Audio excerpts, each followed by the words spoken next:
Bueno, muy buenos días o ya tardes a todos. Ante todo, me gustaría expresar el pésame del Grupo Parlamentario Popular a la familia de Mario Vargas Llosa, no solamente un coloso de las letras, sino también un gigante moral y un español ejemplar. Una persona que ha defendido España y la libertad y nuestra Constitución con inteligencia, con coraje, con enorme valentía y generosidad. Y queríamos expresar desde aquí, como digo, nuestro pésame a sus hijos, a su familia, y decir que nosotros también nos sumamos a ese luto. Y a partir de ahí, bueno, vamos a hacer una valoración de esta semana y particularmente de lo que ha sucedido en el día de hoy, ¿no? Pues hasta la Semana Santa se convierte en una ciénaga gracias al Partido Socialista.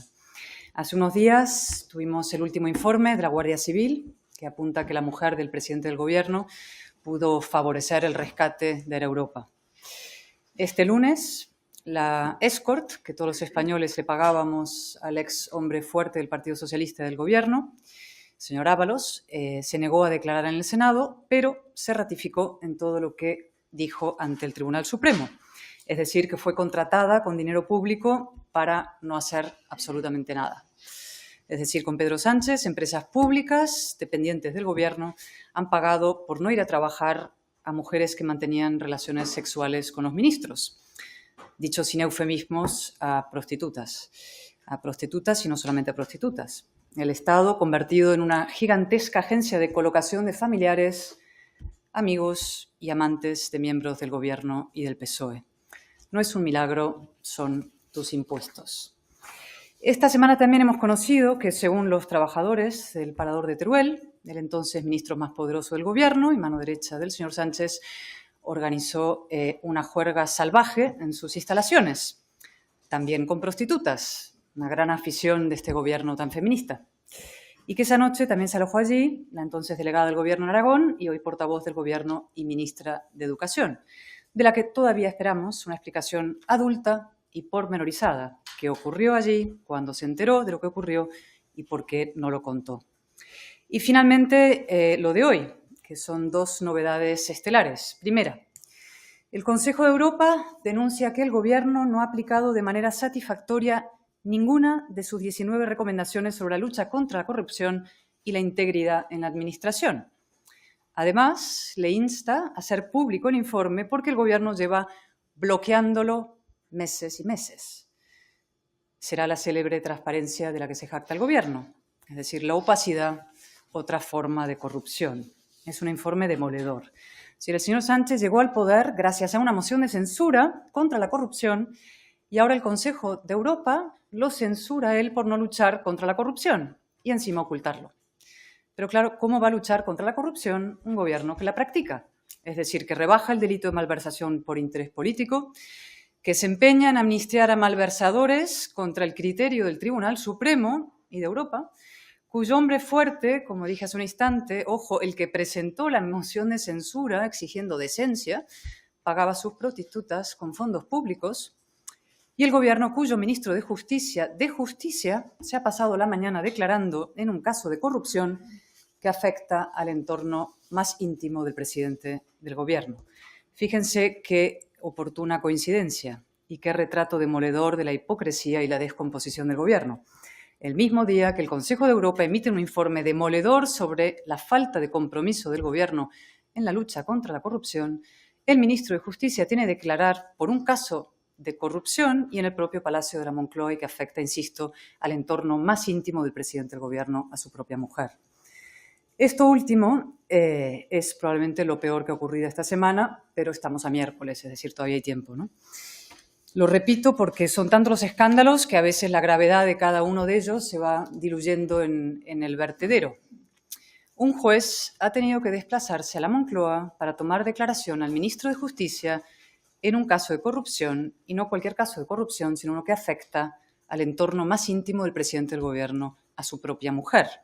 Es decir, una vez más, el Palacio de la Moncloa, sede de la presidencia del Gobierno, convertida en una sala de interrogatorios.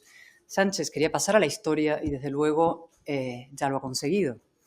Nunca antes se había producido este esperpento y por partida doble.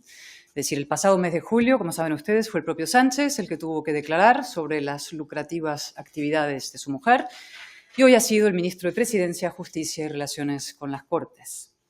El señor Bolaños tenía que explicar por qué fichó con dinero público a una presunta asesora que luego se dedicó a ayudar a Begoña Gómez en sus lucrativos negocios privados.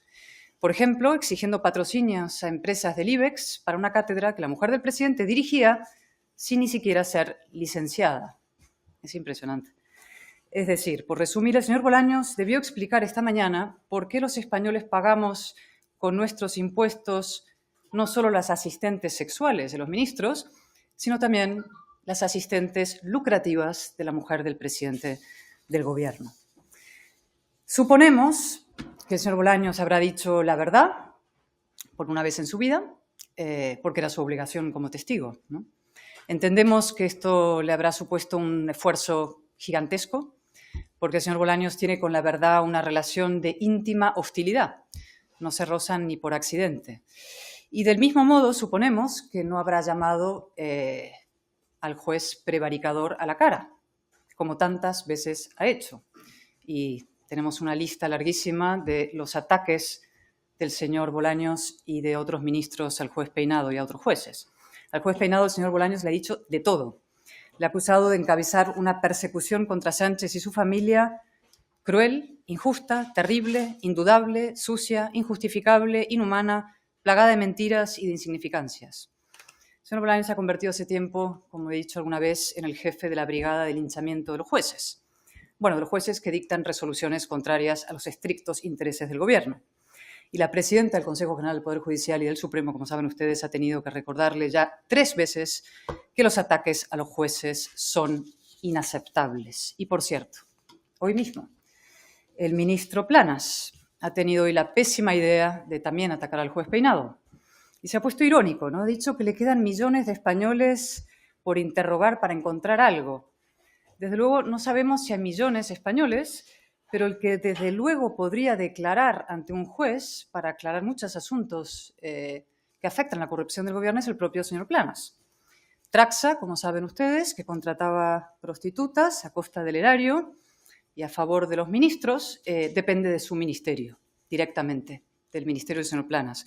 Con lo cual, el señor Planas puede colaborar con la justicia en vez de linchar a los jueces. En cuanto a las declaraciones del señor Marlaska, francamente dan pena, ¿no? Una persona que ha sido juez, pues uno llega a la conclusión, no es que haya perdido la dignidad, es que quizás nunca la tuvo, ¿no? En todo caso, la clave hoy es la siguiente, ¿no? Como a los gobiernos hay que juzgarles por sus propios estándares éticos, nos vemos moral y políticamente compelidos a pedir la dimisión del señor Bolaños. Y es que en la moción de censura contra el presidente Rajoy, el candidato Sánchez sentenció que la mera imagen del presidente declarando como testigo en un caso de corrupción era, y cito literalmente, un punto culminante que exige su dimisión por devaluar la institución. Lo repito, un punto culminante que exige su dimisión por devaluar la institución. Por el mismo criterio, hoy también tenemos un punto culminante. El señor Bolaños tiene que dimitir hoy mismo por devaluar 3 instituciones a la vez: el Ministerio de Presidencia, el Ministerio de Justicia y el Ministerio de Relaciones con las Cortes. De hecho, probablemente sería la mejor manera de responder al demoledor informe del Greco, del Consejo de Europa, ¿no? Que el gobierno sí lucha contra la corrupción, pues Sánchez puede aplicar sus propios estándares éticos con los que llegó al poder y destituir hoy mismo al señor Bolaños. O mejor aún, convocar elecciones. La única manera de luchar contra la corrupción y de cumplir las exigencias de Europa e incluso las propias esgrimidas por el señor Sánchez para llegar al poder es la convocatoria de elecciones. En cuanto al señor Bolaños, la verdad es que se ha ganado una dimisión a pulso, incluso diré una destitución, es decir, está siendo una calamidad ministerial incluso para los propios intereses del señor Sánchez. El señor Bolaños va a ser recordado por 4 grandes hazañas antidemocráticas. 1. Redactar a 4 pies con un prófugo de la justicia la ley de amnistía, transacción corrupta sin precedentes que encima el Tribunal Supremo considera inaplicable.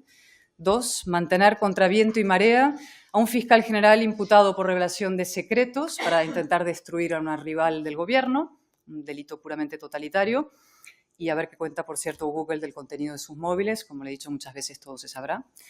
Tercero, convertir la presidencia del Congreso de los Diputados en una humillada correa de transmisión del gobierno y las sesiones de control en una auténtica farsa. Y 4, erigirse en abogado defensor de la familia del presidente del gobierno investigada por corrupción, incluso colocar todas las instituciones, Fiscalía y Abogacía General del Estado, a su servicio, y todo para acabar declarando el mismo ante un juez. Como he dicho, una calamidad ministerial. La foto del señor Bolaños hoy ante el juez peinado es la viva imagen de su propio fracaso y de la degradación democrática española, de ese proceso que nos lleva de democracia plena a democracia fallida. El gobierno ha declarado la guerra a los contrapesos democráticos, jueces, medios críticos, oposición, pero la buena noticia, y siempre hay que acabar con una buena noticia, y es muy importante esta buena noticia para todos los españoles, es que esos contrapesos democráticos no se rinden.